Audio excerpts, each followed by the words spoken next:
নমস্কার, আমি শিউলি রায়, trade inspector, সরকারি সিএস প্লাট মডেল মাধ্যমিক বিদ্যালয়, কচুয়া, বাগেরহাট। সবাইকে অনলাইন ক্লাসে স্বাগত জানাচ্ছি। আশা করি সবাই ভালো আছো। আজকে আমি ক্লাস 9-এর 13 অধ্যায় ট্রান্সফরমার চ্যাপ্টার পড়াবো। ট্রান্সফরমার কি এবং ট্রান্সফরমার হলো যে বৈদ্যুতিক যন্ত্রাংশের সাহায্যে ইলেকট্রিক্যাল পাওয়ারকে বা বৈদ্যুতিক শক্তিকে এক সার্কিট হতে অন্য সার্কিটে স্থানান্তর করা যায়, তাকে ট্রান্সফরমার বলে। তাহলে ট্রান্সফরমার কি? ট্রান্সফরমার হলো যে বৈদ্যুতিক যন্ত্রাংশের সাহায্যে বৈদ্যুতিক শক্তিকে এক সার্কিট হইতে আরেক সার্কিটে স্থানান্তর করা যায়, তাকে ট্রান্সফরমার বলে। একে সংক্ষেপে টিএক্সও বলা হয়। ঠিক আছে? আচ্ছা, তাহলে ট্রান্সফরমার কি সেটা আমরা জানতে পারলাম সবাই। ট্রান্সফরমার কি এবং এই ট্রান্সফরমারের একটা চিত্র দেখো, আমি এটা চিত্র আঁকছি। এই ট্রান্সফরমারে কি বলা হয়েছে যে বৈদ্যুতিক শক্তিকে এক সার্কিট হইতে আরেক সার্কিটে স্থানান্তর করা যায়। তাহলে কিভাবে স্থানান্তর করা যায়? তাহলে দেখা যায় বৈদ্যুতিক সংযোগ ছাড়াই স্থানান্তর করা যায়, অর্থাৎ এক সার্কিট থেকে আরেক সার্কিটে স্থানান্তর করা যায়। তাহলে আমি এখানে একটা কিসের চিত্র আঁকছি? ট্রান্সফরমার চিত্র আঁকছি। তাহলে ট্রান্সফরমার এটি মূলত ট্রান্সফরমার কার্যপ্রণালীতে লাগে। যে ট্রান্সফরমার কার্যপ্রণালী কিরকম আসবে? যে একটা বৈদ্যুতিক শক্তিকে এক সার্কিট হইতে আরেক সার্কিটে কি স্থানান্তর করা যায় কিসের সাহায্যে? বৈদ্যুতিক সংযোগ ছাড়াই এক সার্কিট হইতে আরেক সার্কিটে স্থানান্তর। তাহলে এইটা হচ্ছে এই ট্রান্সফরমার চিত্র। এইটা কিভাবে স্থানান্তর করা যায় সেইটা এখন আমরা কার্যপ্রণালীতে দেখবো। তাহলে এখানে দেখো, সার্কিটটাকে যদি আমরা বিশ্লেষণ করি তাহলে এখানে কয়েকটা জিনিস আমরা পাই, যেমন আইপি, ভিপি, ইপি, ইএস, ফাইএর এবং ভিএস। এখানে আইপি কি? আইপি হয়েছে প্রাইমারি কারেন্ট। এখানে আইপি কি? আইপি সমান কি হবে? Primary current. CURRENT, primary current. এবং তারপর কি আছে দেখো, ইপি। ইপিতে কি আসবে? ইপিতে আসবে secondary current. CONDARY, secondary current. তাহলে ইপিতে আসবে কি? Secondary current. এখন এখানে সেকেন্ডারি কারেন্ট। এরপর আছে কি দেখো, ভিএস। এখানে আছে কি? আইপি এবং আইএস। আর এটা আসবে আইএস। দেখো, আইএস হবে সেকেন্ডারি কারেন্ট। আইএস আছে আইতে সেকেন্ডারি, আইতে কারেন্ট। তাহলে আইপি হবে প্রাইমারি কারেন্ট, আইএস হবে সেকেন্ডারি কারেন্ট। এরপর আছে দেখো ইপি। ইপি হচ্ছে প্রাইমারি ভোল্টেজ। Primary voltage. এখন বলতে পারো তোমরা, আপা ভোল্টেজে তো ভি হবে, কিন্তু আমরা ইপি লেখি কেন? আমরা ভোল্টেজের সংজ্ঞা কি পাই? ইলেকট্রোমোটিভ ফোর্স বা বৈদ্যুতিক চাপকে ভোল্টেজ বলে। কি বলে? ইলেকট্রোমোটিভ চাপ বা ইলেকট্রোমোটিভ ফোর্স বা বৈদ্যুতিক চাপকে ভোল্ট। এখন ইলেকট্রোমোটিভ লিখতে হলে আদ্যক্ষর ই লাগে, এই জন্য আমরা অনেক সময় ভোল্টেজকে অনেক সময় আমরা কি দ্বারা প্রকাশ করি? ই দ্বারা প্রকাশ করি। তাহলে এখানে ইপিতে কি হবে? Primary voltage. তারপর আছে ইএস। ইএস এ কি হবে? ইএস হবে secondary current voltage. CONDARY, secondary voltage. তাহলে ইএস এ কি আসবে? Secondary voltage. এবং ফাইএম এগুলো ম্যাচিওর ফ্লাক্স। ফাইএম এর কি হবে? ফ্লাক্স। তাহলে আমরা কি কি পাইছি দেখো, আমরা ট্রান্সফরমারের মূলত সংজ্ঞা কি পাইছি? যে বৈদ্যুতিক যন্ত্রাংশের সাহায্যে বৈদ্যুতিক শক্তি কি এক সার্কিট হইতে আরেক সার্কিটে স্থানান্তর করা যায়, তাহাকে ট্রান্সফরমার বলে। একে সংক্ষেপে টিএক্সও বলে। এই ট্রান্সফরমারের একটা চিত্র, এটা হচ্ছে ট্রান্সফরমার চিত্র। এই ট্রান্সফরমার চিত্র থেকে বিশ্লেষণ করলে আমরা কার্যপ্রণালীটি পাবো। কিভাবে পাবো? দেখো, এই যে বৈদ্যুতিক শক্তিকে এক সার্কিট হইতে আরেক সার্কিট স্থানান্তর কোন রকম বৈদ্যুতিক সংযোগ চাই, কিন্তু এইখানে কিন্তু কি থাকবে? চুম্বকের সংযোগ আছে। আমরা বৈদ্যুতিক সংযোগ ছাড়া কিন্তু চুম্বকের সংযোগ থাকবে। অবশ্যই এই সার্কিটে কিসের সংযোগ থাকবে? চুম্বকের, যেটা ফাইএম দ্বারা প্রকাশ করে, চুম্বকের সংযোগ থাকবে, কিন্তু বৈদ্যুতিক কোনো সংযোগ থাকবে না। তাহলে আমরা ট্রান্সফরমার সংজ্ঞা বলি। এখন যদি আমরা ট্রান্সফরমারের রেশিও বলি, অর্থাৎ ট্রান্সফরমারের ভোল্টেজ, কারেন্ট এবং তারের সাথে যে সম্পর্ক, সেটা আমরা তোমাকে এখন দেখাবো তোমাদেরকে। আমরা ট্রান্সফরমারে অনেক ধরনের অঙ্ক আসে।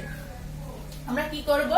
এই ট্রান্সফরমারে আমরা ভোল্টেজ, কারেন্ট এবং টানের সাথে একটা মধ্যকীয় সম্পর্ক স্থাপন করব। যেমন আমরা ট্রান্সফরমার ভোল্টেজ রেশিও কাকে বলে, ট্রান্সফরমারের ভোল্টেজ রেশিও সেটা তোমাদের দেখাবো। তোমরা দেখো, পেজ খোলো, বইয়ের পেজ দেখো, কত পেজে দেখো, 62 পেজে দেখো, 62। এখন এই যে প্রাইমারি আমরা পাইছি, ট্রান্সফরমারের ওয়াইন্ডিং কয়টা থাকে, দুইটা, একটা হচ্ছে প্রাইমারি ওয়াইন্ডিং আর একটা হচ্ছে সেকেন্ডারি ওয়াইন্ডিং।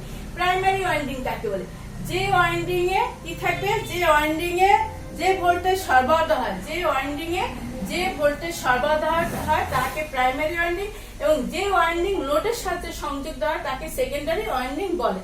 তাহলে কি আসলো, প্রাইমারি ওয়াইন্ডিং কাকে বলে, যে ওয়াইন্ডিং এ যে ভোল্টেজ সরবরাহ হয়, যে ওয়াইন্ডিং এ যে ভোল্টেজ সরবরাহ হয়। কি আসলো, বইতে আছে, সবাই দেখো, পয়েন্ট আছে, দেখো আমাদের এটা হচ্ছে 13.2 তে আছে, যে ওয়াইন্ডিং এ যে ভোল্টেজ সরবরাহ হয়, ভোল্টেজ দেওয়া হয় তাকে প্রাইমারি ওয়াইন্ডিং বলে, এবং যেখানে যে ওয়াইন্ডিংটা লোডের সাথে সংযোগ করা তাকে সেকেন্ডারি ওয়াইন্ডিং বলে। তা আমরা কি কি পাইলাম, একটা ট্রান্সফরমার ওয়াইন্ডিং কয়টা থাকে, দুটো, একটা হচ্ছে প্রাইমারি ওয়াইন্ডিং আর একটা হচ্ছে সেকেন্ডারি ওয়াইন্ডিং।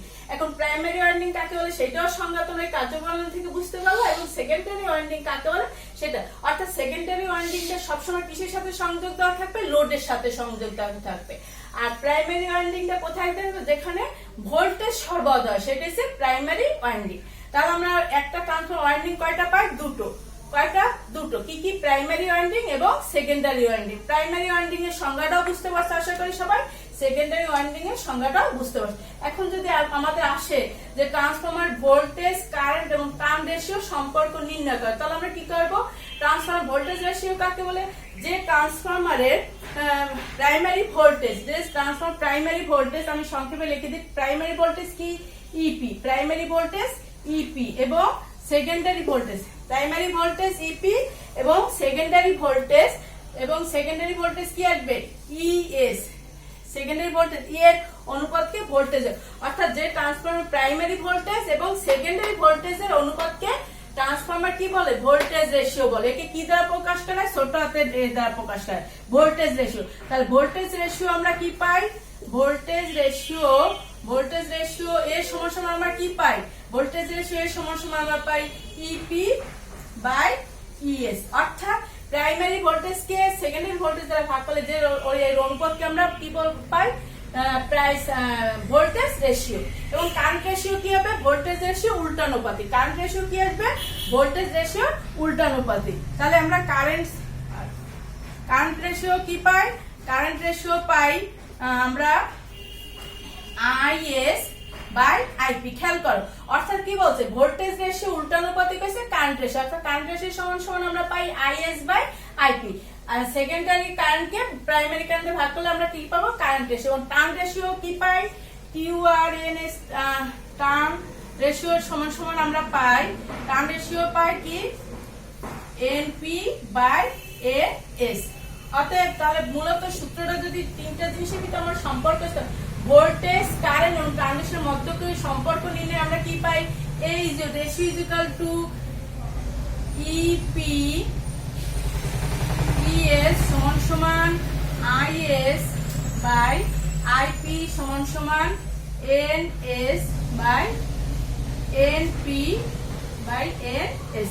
অর্থাৎ রেশিও সমান কি পাই, প্রাইমারি ভোল্টেজ ভাগ secondary voltage, secondary current by primary current সমান primary turn by secondary turn. তাহলে এটা আমরা তাহলে এখান থেকে যে চ্যাপ্টারটা পড়াচ্ছি সেখান থেকে কি কি পাইলাম, আমরা পেয়েছি ট্রান্সফরমার সংজ্ঞা, ট্রান্সফরমার কার্যপ্রণালী এবং ট্রান্সফরমার ভোল্টেজ, কারেন্ট এবং টার্ন রেশিওর মধ্যকার সম্পর্ক স্থাপন। তাহলে আমরা আগামী ক্লাসে এর সম্পর্কে, এরপর ট্রান্সফরমার শ্রেণীবিভাগ, ট্রান্সফরমারে কোথায় কোথায় ব্যবহার করা হয়, কেন ব্যবহার করার প্রয়োজন ইত্যাদি সম্পর্কে ডিটেলস আলোচনা করব।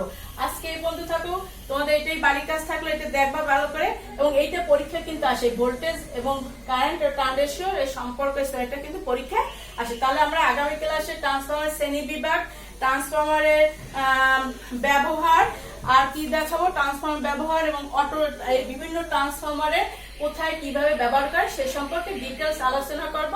আজকে এই পর্যন্ত ভালো থাকো, সবাই সুস্থ থাকো, এই শুভকামনা থাকো সবার জন্য। ধন্যবাদ।